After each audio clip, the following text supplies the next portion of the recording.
My parents made me sleep in the garage so my sister's dog could have my room. So I moved out and let them rot. I'm a 25-year-old guy, and I've always been treated like an outsider in my own home. I used to think it was just in my head that if I worked harder, spoke softer, or tried a little more, maybe my parents would finally look at me with pride instead of indifference. But no matter what I did, it was like living behind glass. I could see them, hear them, even help them, but I was never really seen. My parents have always revolved their world around my younger sister. Lily, she's 22 now, the self-proclaimed golden child, and to them, she could do no wrong. Ever since she was born, she's been the center of every story, every photo, every conversation.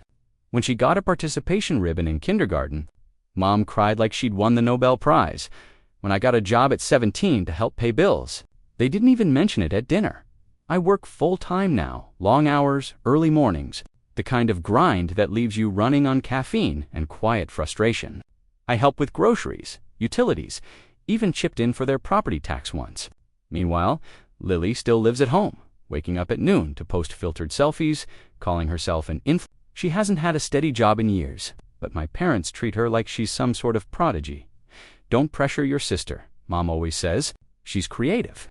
You wouldn't understand. Or Dad, with his usual sigh. You've always been so serious. Lighten up for once, will you? It's funny how they say family is everything while making me feel like a guest in my own house. I tried to tell myself it was just favoritism, annoying, but harmless. But deep down, I knew it was more than that. It was rejection, dressed up as love, and the worst part, I kept trying to earn a place that was never meant for me.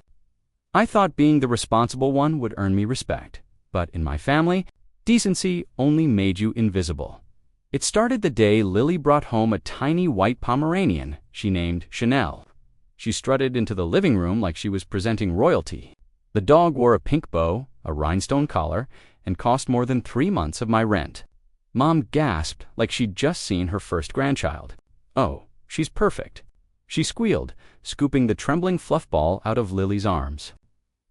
Dad actually took out his phone and started recording. Grinning ear to ear, I was sitting on the couch after a 10-hour shift, still in my work uniform. My boots were caked with dust, and my back ached from lifting crates all day. "Cute dog," I muttered, half smiling. Lily barely looked at me. "She's not just a dog," she said. "She's family." That word family hit harder than it should have, because in that moment, I realized they were saying it about a dog more affectionately than they'd ever said it about me. Over the next few days, Chanel became the center of everything. She slept in Lily's bed, ate cooked chicken from Mom's hands, and had a literal Instagram account within 48 hours. My parents even rearranged the living room furniture so she'd have space to play. Meanwhile, I couldn't even get a decent seat at the dinner table without being told, "Move over. Don't scare the dog." One night, as I came home from work, Chanel started barking like I was an intruder. Lily ran out and snapped, "Don't you look at her like that. You're stressing her out." I blinked, exhausted, trying not to laugh. "I live here, Lily," I said quietly. She rolled her eyes. "Yeah, well, she does too. Be nice or don't come near her." Mom sided with her instantly. "You need to be more considerate, honey. The poor thing's sensitive." That was the moment I felt it. A subtle shift. The way they looked at me, the way they fussed over that dog. It wasn't just a pet to them. It was a replacement. I didn't realize it yet, but Chanel wasn't just taking my space in the house. She was slowly taking my place in their hearts. It was a Saturday night when everything came crashing down. I came home from a late shift, expecting silence, maybe a half-eaten dinner left out for me like usual. But instead, I walked in on a full-blown family meeting. Lily sat at the table with Chanel in her lap, while my parents looked uncomfortable but determined. Mom cleared her throat. "We've been thinking, sweetheart. Chanel's been having trouble sleeping. The vet says she needs a calmer, cooler environment." I frowned, still holding my backpack. "Okay, and?" Dad sighed, not meeting my eyes. "Your room has the best air conditioning, and it's closest to the yard for her bathroom breaks." "Lily suggested that Chanel stay in your room," Lily interrupted. Her voice bright like this was a reasonable idea. I thought she was joking. I laughed, waiting for one of them to crack a smile. But they didn't. Mom actually nodded. her tone soft but firm. "It's only temporary. You can move your things into the garage for now. There's plenty of space." I blinked, thinking I'd misheard. "You want me to sleep in the garage? For the dog?" Lily scoffed. "Don't be dramatic. It's not forever," Dad muttered. "It's family, son. We all make sacrifices." That word again, family. I stood there, trying to process how absurd it sounded. I'd worked, paid bills, helped with repairs, bought groceries, and now I was being replaced by a barking furball in a tutu. My voice cracked. "You're seriously choosing her comfort over your own son." Mom's reply was cold, dismissive. "Don't make this harder than it needs to be." That night, I packed up my clothes and laptop. As I walked past Lily's room, I saw her hanging fairy lights over my bed. Chanel already curled up where I used to sleep. The air smelled of dog shampoo and lavender spray. In that moment, it hit me like a punch to the chest. I was just a tenant who'd overstayed his welcome. The garage smelled like dust and gasoline, cold, metallic, and forgotten. I dragged an old mattress from storage and laid it on the concrete floor between the lawnmower and a stack of paint cans. My breath came out in small white clouds. The insulation was terrible. Mom slipped in once, handed me a thin blanket and said, "It's just for a little while, okay? Don't make a fuss." Then she shut the door before I could answer. I sat there in silence, surrounded by old tools and broken memories. Through the thin walls, I could hear laughter from inside Lily's voice, the soft jingle of Chanel's collar, and Dad's proud chuckle. It used to be my family's warmth I heard through those walls. Now, it was just a reminder that I'd been exiled within my own home. Days blurred together. I'd wake up stiff, do collecting on the edges of my blanket, then leave early for work to escape the suffocating smell of oil and mildew. At night, I'd come home to find Chanel sprawled across the couch while Lily filmed her latest morning routine vlog. Sometimes she'd catch me in the background and snap, "Can you not stand there? You're ruining my lighting." One evening, as I tried to grab dinner, Chanel barked until Lily picked her up. Mom rolled her eyes at me. "You really should try to bond with her. She senses your negative energy." I stared at her, speechless. Negative energy. That was their label for me now. The garage became my punishment cell. Every creak of the metal door, every distant bark, every laugh from inside reminded me how icily they'd replaced me. I stopped talking during meals, stopped expecting kindness, stopped hoping for change. But deep down, something in me started to shift. I wasn't just hurt anymore, I was angry. Angry enough to start imagining what life might look like if I finally stopped trying to belong where I clearly did it after a few weeks in the garage. The silence stopped hurting, it just became normal. What hurt more was watching how easily they pretended everything was fine. My parents still hosted weekend dinners with relatives, bragging about how close-knit our family was. From the garage window, I could see them laughing around the table like I was never there. No one asked where I was sitting. No one noticed the empty chair. I started catching glimpses of their hypocrisy everywhere. Mom bought Lily a new iPhone for her content creation, while telling me I should stop wasting money on gas just to get to work. Dad replaced the TV after Chanel chewed the remote, but when I asked if we could fix the broken garage door, he sighed and said, "We can't afford luxuries right now." It was almost funny, the way they twisted everything to make Lily the victim and me the villain. One afternoon, I overheard her on a video call with her friends, laughing about me. "Yeah, he literally sleeps in the garage now. He looks like one of those sad background characters in movies." Her friends giggled. I froze on the other side of the door, my hands trembling. That was the moment something inside me snapped. Later that night, when Mom came to collect laundry, I asked quietly, "Do you even hear the way she talks about me?" She didn't even look up. "She's young. Don't take it personally. Would you say the same if I called her a joke online?" Her voice hardened. "Don't start drama. You know how sensitive your sister is." Sensitive? That word echoed in my head until it made me sick. Lily wasn't sensitive. She was cruel. And my parents weren't clueless. They were complicit. For the first time in my life, I stopped defending them in my head. Maybe they weren't misguided people trying their best. Maybe they were just selfish enough to believe their love had conditions, and I'd failed to meet them. By the time winter rolled in, I'd settled into a grim routine. Wake up in the garage, work 12 hours, come home exhausted, pretend the barking didn't bother me. But one night, while checking my bank account, I noticed something that froze my blood. My balance was far lower than it should have been. I'd been saving for months, careful with every expense, but the math didn't add up. I scrolled through the transactions and saw several automatic transfers I didn't recognize. Hundreds of dollars labeled household confused. I went to my parents' room. "Did you use my account for bills?" I asked, trying to stay calm. Dad looked annoyed. "Of course, we're family, aren't we? You live here. You should contribute." "I already do," I said quietly. "I pay for groceries, utilities." Mom cut me off. "You think food pays for itself. You should be grateful we keep a roof over your head." I clenched my fists. "A roof? You mean the garage?" That got her attention. Her face hardened. "Don't talk to me in that tone. Your father works hard. The least you can do is share your earnings." But it wasn't just bills. A few days later, I overheard Lily talking to her friend on speakerphone. "Yeah, Mom used his card for Chanel's vet and new stroller. He'll get over it." She laughed like it was nothing. Something inside me went cold. All that money I'd worked for, gone to feed, dress, and pamper the dog that replaced me. I didn't even confront them that night. I just sat in the garage, staring at the cracked ceiling, realizing I wasn't living with family anymore. I was living with parasites. That discovery became my quiet breaking point. I stopped eating dinner with them. I stopped talking. Every dollar I made after that went straight into a private account they couldn't touch. They thought my silence meant obedience. But really, it was the sound of me planning my escape. After that night, something in me shifted permanently. I stopped trying to explain, stopped waiting for them to care. Every polite smile, every sure "Mom," became part of the mask I wore while I quietly built my way out.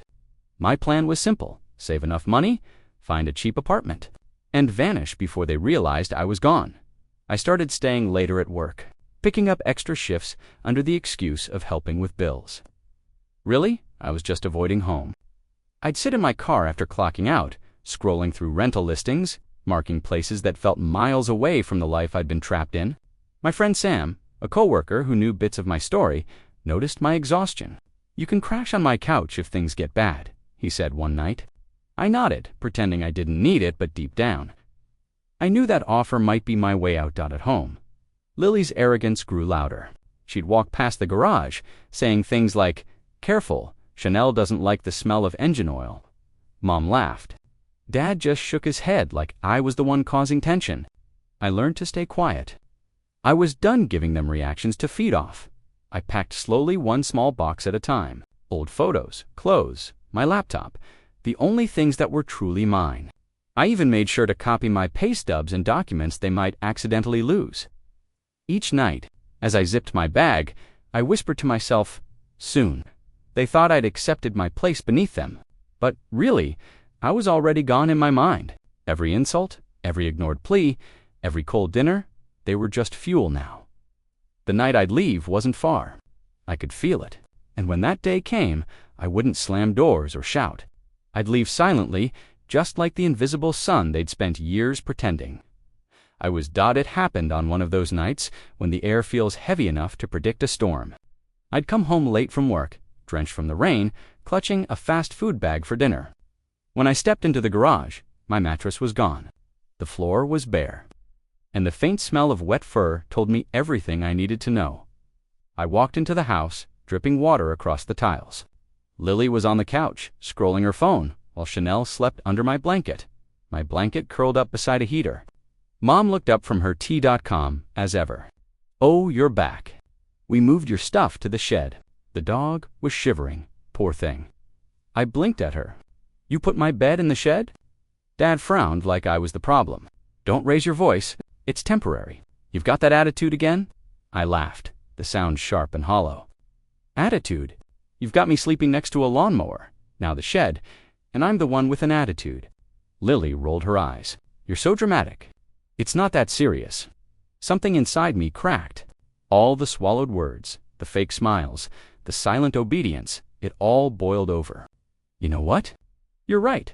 It's not that serious, because I'm done. Done with this circus. Done with pretending this is love." Mom stood up, scolding me like I was a child. "Don't talk to your family like that." I met her eyes. shaking, furious, soaked to the bone. Family doesn't throw you into the cold for a dog. The room went quiet, except for the rain hammering the roof. I turned and walked out, slamming the door behind me. Lightning flashed as I dragged my soaked mattress back into the garage.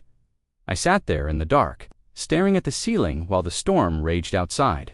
My hands were trembling, but not from the cold, from clarity. That was the night I hit rock bottom. The night I stopped being their son and finally became someone ready to leave. The morning after the storm, the world felt eerily calm, like the silence after a car crash. I didn't tell anyone I was leaving. I just woke up, folded my damp blanket, and looked around that cold garage one last time. Every stain on the floor, every rusted nail in the wall felt like a scar carved into my memory.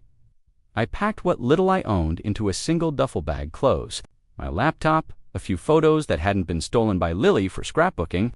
I left behind the old mattress, the broken lamp, and every shred of dignity they'd stripped away. On the workbench, I scribbled a note on a torn envelope. "Thanks for teaching me what family isn't." I placed it beside a stack of unpaid bills they'd ignored for weeks.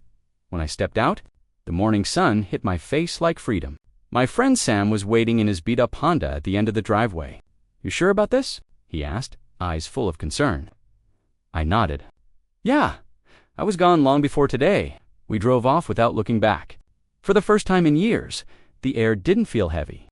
Sam's couch wasn't much worn-out fabric. Creaky springs, but it was still more of a home than my parents' house ever was. I slept for 10 straight hours that night. No barking, no guilt, no cold concrete pressing against my spine.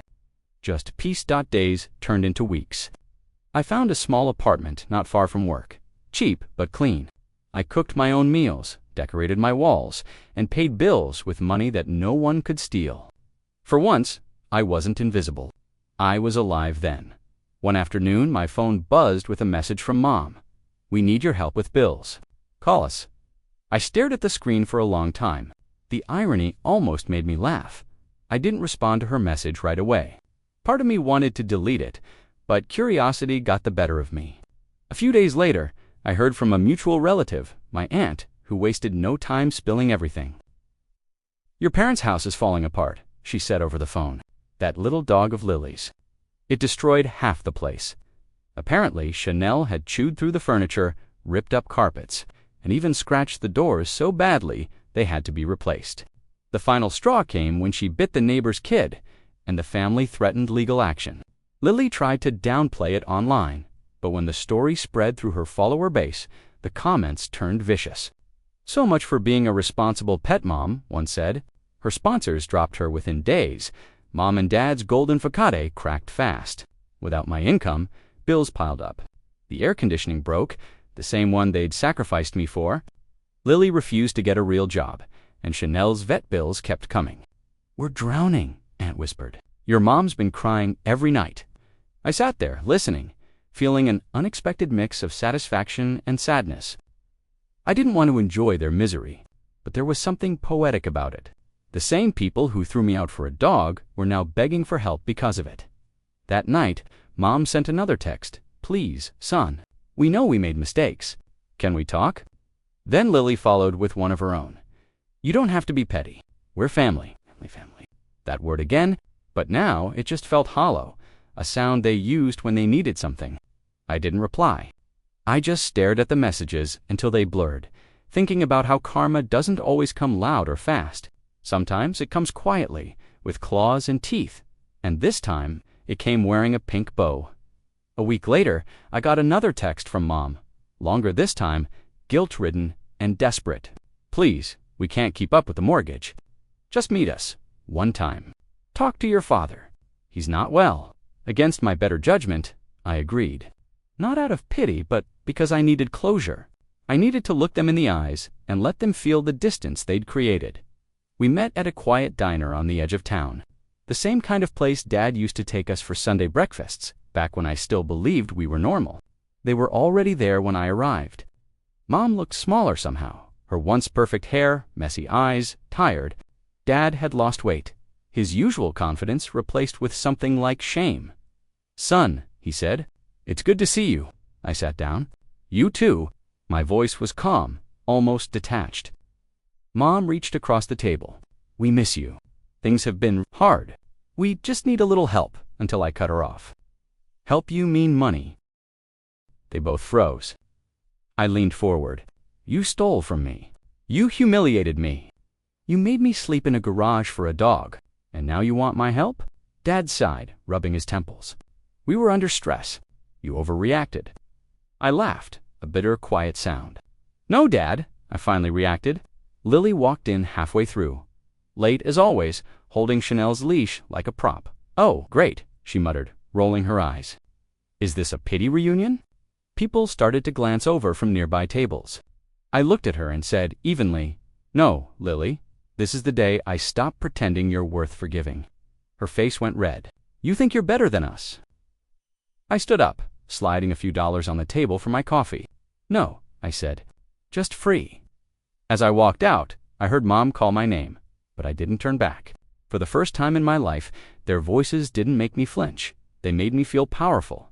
It's been a year since that diner meeting, and not once have I looked back. I live in a small apartment now, nothing fancy, but every inch of it is mine. My own couch, my own dishes, my own peace. Sometimes I wake up in the middle of the night, expecting to hear barking or my mom's passive-aggressive knocks on the garage door.